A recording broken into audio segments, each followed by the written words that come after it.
So hello students, today we will discuss the thermodynamics. ठीक है. सो thermodynamics में हम मेजरली क्या पढ़ते हैं regarding the flow of heat. ठीक है.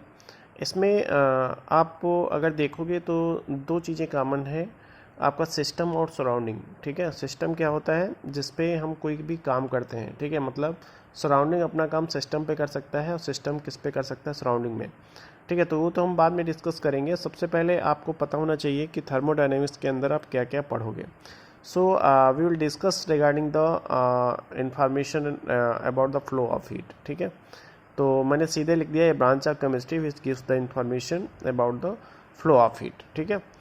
अब ऑब्जेक्टिव्स ऑफ थर्मोडायनेमिक्स मतलब क्या है, थर्मोडायनेमिक्स में हम क्या क्या डिस्कस करेंगे. तो सबसे पहले हम हीट चेंजेस देखेंगे such as del H, del E and del G. ठीक है. दूसरा हम देखेंगे वेरियस थर्मोडायनेमिक्स प्रोसेस. तीसरा हम डिस्कस करेंगे various thermodynamics laws and spontaneous and non spontaneous process. ठीक है. तो ये सारे पॉइंट्स हम इसमें कवर करेंगे. ठीक है. पहला कि आप देख सकते हो वेरियस हीट चेंजेस, जैसे क्या है, हीट चेंज हो रही है. ठीक है. उस पर डेल्टा एस पे क्या इफेक्ट पड़ रहा है, डेल्टा ई पे क्या इफेक्ट पड़ रहा है, डेल्टा जी पे क्या इफेक्ट पड़ रहा है. ठीक है. डेल्टा एच किसको बोलेंगे, डेल्टा इज किसको बोलेंगे एंड डेल्टा जी किसको बोलेंगे. थर्मोडायनेमिक्स प्रोसेस क्या क्या होते हैं उसके बारे में डिस्कस करेंगे. लॉज, बहुत सारे इसमें लॉज दिए गए हैं, थर्मोडायनेमिक्स लॉज उसको बोलते हैं. और बाद में डिस्कस किया गया spontaneous and non spontaneous processes. ठीक है. तो ये सारी चीज़ें इसमें हम डिस्कस करेंगे. लिमिटेशंस में मैंने एक छोटा सा पॉइंट इसमें नोट डाउन किया है कि it does not gives the information regarding the rate of reactions. ठीक है. जो रेट ऑफ रिएक्शंस है उसकी एक अलग केमिस्ट्री की ब्रांच है जिसको हम केमिकल काइनेटिक्स बोलते हैं. ठीक है. तो इसमें हम ऐसा रेट के बारे में डिस्कस नहीं करेंगे. और जो थर्मोडायनेमिक्स प्रोसेस है ये it is not applicable for the micro system. Micro मतलब जो बहुत छोटे स्मॉल लेवल पे हैं, जैसे इलेक्ट्रॉन, प्रोटॉन्स और न्यूट्रॉन्स पे आप लागू नहीं कर सकते. ठीक है. यूनिवर्स की अगर हम बात करते हैं तो यूनिवर्स में दो पार्ट्स हैं, सिस्टम एंड सराउंडिंग. सिस्टम ऐसा पार्ट, सपोज दैट ये आपका कोई बीकर है, ये इसको हम बोलते हैं अंदर का पार्ट सिस्टम. इसके चारों तरफ आप क्या बोलेंगे, सराउंडिंग. और सिस्टम का जो बाउंड्री है उसको, ये आपका रियल और इमेजिनरी बाउंड्री हो सकती है. तो इसलिए मैंने लिख दिया सिस्टम के part of universe covered with real और imaginary boundaries where we study about the various thermodynamic properties such as pressure and temperature. ठीक है. तो सिस्टम पे हम क्या करेंगे कि टेम्परेचर, प्रेशर का क्या इफेक्ट पड़ता है. ठीक है. तो ये सारी चीज़ें हम डिस्कस करेंगे. तो यहाँ पे आपको बस सिस्टम के बारे में इंफॉर्मेशन लेनी थी. इसको मान लिया कोई सिस्टम, दूसरे वे से हम देख सकते हैं, इसको सिस्टम मान लीजिएगा. इसके चारों तरफ आपका सराउंडिंग होगा जो सिस्टम पे भी काम कर सकता है और सिस्टम सराउंडिंग पे भी काम कर सकता है. ठीक है. बट यहाँ पे ध्यान रखना है दोनों किसके पार्ट हैं, यूनिवर्स के पार्ट हैं. ठीक है. Surrounding rest part of the universe, मतलब सिस्टम के अलावा जो भी पार्ट है यूनिवर्स का वो क्या कहलाएगा, आपका सराउंडिंग कहलाएगा. ठीक है. फिर नोट पे यहाँ पे लिख दिया है कि for a system the change in energy is identical in magnitude. ठीक है. सपोज दैट आप सिस्टम ले रहे हो, सराउंडिंग है, तो अगर सिस्टम सराउंडिंग पे काम कर रहा है, सिस्टम अगर सराउंडिंग पे काम कर रहा है तो आप किस माइनस से डिनोट करोगे, सराउंडिंग सिस्टम पे काम कर रहा है तो प्लस से डिनोट करोगे. सपोज 7 जूल आपका लग रहा है तो +7 हो जाएगा, एक -7 हो जाएगा. तो डिपेंड करेगा कौन किस पे काम कर रहा है. इसीलिए मैं यहाँ पे पॉइंट आउट कर दिया, for a system the change in energy is identical in magnitude but opposite in sign, change in energy in its surrounding. ठीक है. तो यहाँ पे साइन कन्वेंशन का आपको थोड़ा ध्यान रखना है. नेक्स्ट देख सकते हो डिफरेंट टाइप्स ऑफ सिस्टम यहाँ पे मैंने डिस्कस किया है, जिसमें मैं फिगर वाइज आपको बताया है कि अगर कोई भी सिस्टम ओपन सिस्टम है तो उससे क्या होगा, सिस्टम से सराउंडिंग में हीट और मास दोनों ट्रांसफ़र हो सकते हैं. ठीक है. इसलिए इसको हम ओपन सिस्टम कहते हैं. तो ऐसा सिस्टम जिसमें हीट और मास दोनों ट्रांसफ़र हो सके सराउंडिंग से, उसको हम ओपन सिस्टम बोलेंगे.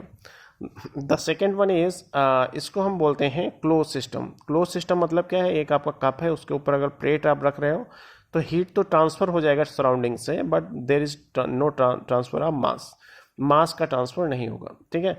तो ये आपका हो गया क्लोज सिस्टम. आइसोलेटेड सिस्टम किसको बोलेंगे, जहाँ पे ना हीट ना मास दोनों का ट्रांसफ़र ना हो, तो इसको हम बोल देंगे आइसोलेटेड सिस्टम. ठीक है. तो सिस्टम, टाइप ऑफ सिस्टम फिर both mass and heat transfer takes place with surrounding. ठीक है. इसको हम बोल देंगे ओपन सिस्टम, जैसे boiled H2 in open vessel, ये फिगर देख सकते हो.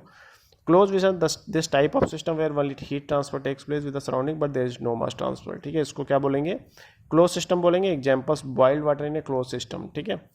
आइसोलेटेड जिसमें नाइदर मास नार हीट का ट्रांसफर हो सके सराउंडिंग से, जैसे बॉइल्ड वाटर इन थर्मोफ्लास्क। फिर universe is considered an isolated system, तो ये आपको पता होना चाहिए थोड़ा। राइट डाउन द सिस्टम आप फॉलोइंग, जैसे आपको दिया गया हीलियम फील्ड बैलून क्या है, क्लोज सिस्टम है, काफ़ी इन थर्मस फ्लास्क कैसा हो जाएगा, आइसोलेटेड सिस्टम, ठीक है। फिर आपका आता है थर्मोडायनेमिक प्रॉपर्टीज़ में, तो इसमें इंटेंसिव और एक्सटेंसिव दो तरह की प्रॉपर्टीज़ होती हैं। पहला हम डिस्कस करेंगे इंटेंसिव प्रॉपर्टीज़ क्या होती हैं, तो इनडिपेंडेंट ऑफ मास, ऐसी प्रॉपर्टीज जो मास पे डिपेंड नहीं होती उनको क्या बोलेंगे, इंटेंसिव। दूसरा है values remain uniformly through out the system, ठीक है, एक सिस्टम में उसकी वैल्यूज, इंटेंसिव वैल्यूज क्या रहेंगी, थ्रू आउट द कांस्टेंट रहेंगी। नॉन एडिटिव्स होती हैं, और डिफरेंट एग्जांपल्स मैंने यहाँ पे डिस्कस किए, जैसे बॉइलिंग पॉइंट, टेम्परेचर, ठीक है, lustre, refractive index, specific pressure, freezing point. So it is the intensive properties. Extensive की अगर बात करते हैं तो ऐसी प्रॉपर्टी जो मास पे डिपेंड करे, पहला पॉइंट यही है कि जो मास पे डिपेंड करे उसको एक्सटेंसिव बोलेंगे। And ratio of two extensive changes becomes an intensive properties, ठीक है, मतलब दो अगर इंटेंसिव लोगे तो किसके इक्वल हो जाएगा, एक्सटेंसिव के इक्वल हो जाएगा। Volume, mass, enthalpy, number of moles, ये सारी एग्जांपल्स हैं किसके, एक्सटेंसिव के, ठीक है। फिर आपका आता है स्टेट फंक्शन। स्टेट फंक्शन क्या होता है कि thermodynamic properties which depends on the initial and final state, ठीक है, तो ऐसी प्रॉपर्टीज जो इनिशियल और फाइनल स्टेट पे डिपेंड करे उनको हम बोल देंगे स्टेट फंक्शन। तो ये कुछ भी हो सकता है, जैसे आप प्रेशर में चेंज हो सकता है P2 - P1, वॉल्यूम में चेंजेस हो सकता है डेल्टा T, ठीक है, तो ये सारी कैसे हैं, स्टेट फंक्शन। पाथ फंक्शन क्या होता है, those property which depends on the path, जैसे heat, work, loss of energy due to frictions, तो ये क्या है आपके पाथ फंक्शंस हैं, ठीक है। थर्मोडायनेमिक प्रोसेस की बात करते हैं तो जनरल टर्म्स हैं इसमें, those property which depends on the path, जैसे वर्क है, हीट है, तो वर्क को हम डिनोट करते हैं +- P × डेल्टा V, मतलब डिपेंड करेगा वर्क, प्रेशर और चेंज इन वॉल्यूम, ठीक है।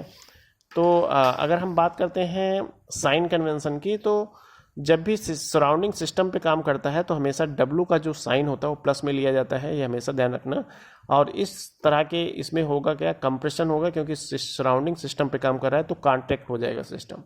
तो जब भी न्यूमेरिकल में हो कि सराउंडिंग सिस्टम पे काम करता है वहाँ W को आपको लेना पड़ेगा प्लस में, ठीक है।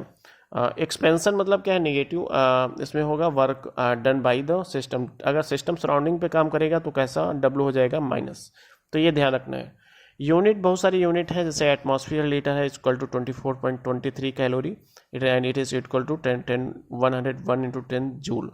1 calorie is equal to 4.18 joule, 1 joule 107 erg, 1 joule equal to 0.24, तो it is the inter conversion, ठीक है। सबसे बड़ी यूनिट है एटमॉस्फेयर लीटर, फिर कैलोरी, फिर जूल, फिर आपका अर्ग है, ठीक है। फिर आपके आते हैं reversible and non irreversible process. तो इसमें रिवर्सिबल क्या होते हैं कि driving force is indefinitely small, तो ड्राइविंग फोर्स स्मॉल होता है, it takes infinite time for completion of reactions, क्योंकि इरिवर्सिबल क्या है, कभी कंप्लीट होती ही नहीं है, ठीक है। ये इस तरह के सिस्टम, ए जाएगा बी की तरफ, बी फिर से ए में कन्वर्ट होगा। इट इज़ इमेजनरी, मतलब एक इमेजनरी प्रोसेस है, आइडियल प्रोसेस है, can not be realise in actual practice, ठीक है। तो इसका just opposite, it takes finite time, just opposite कर दो, इट इज नेचुरल प्रोसेस, अगर in particular direction under given set of condition it is real process, ठीक है। So these are the first lecture regarding the thermodynamics, and next I will discuss the second lecture. तो यहाँ पे आपको notes भी मिल रहे हैं, आपको एक्सप्लेनेशन भी मिल रहा है, ठीक है। और अगर कोई भी डाउट रह जा रहा है तो आप please write the comment in the comment box, I will solve your problem, ठीक है। So thank you for